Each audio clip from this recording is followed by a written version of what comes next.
All right. I'm excited for you guys to learn about JSON, and we're going to learn about it and do a project in JSON. So, what is JSON? It stands for JavaScript Object Notation, and it's not a Python construct, but it is something that Python is very good at working with, at creating JSON and reading JSON. And what it is essentially just data representation that's easy for humans and computers to read and write. So this is an example here of some JSON data. And we see that it looks like a Python dictionary. And for the most part, it is structured very similarly.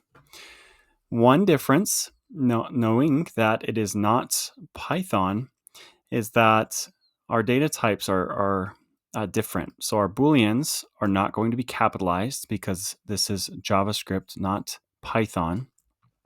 And that's the main thing that you need to understand of the differences.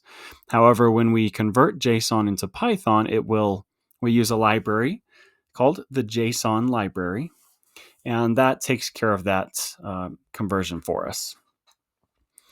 So again, it's just data representation. It's just a way of organizing data into this format that's easily readable and easy to work with.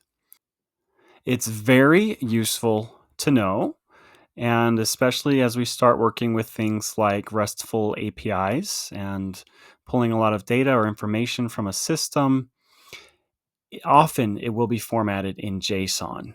So we do need to know how to work with it, and this will be a very useful project for you to add to your toolkit.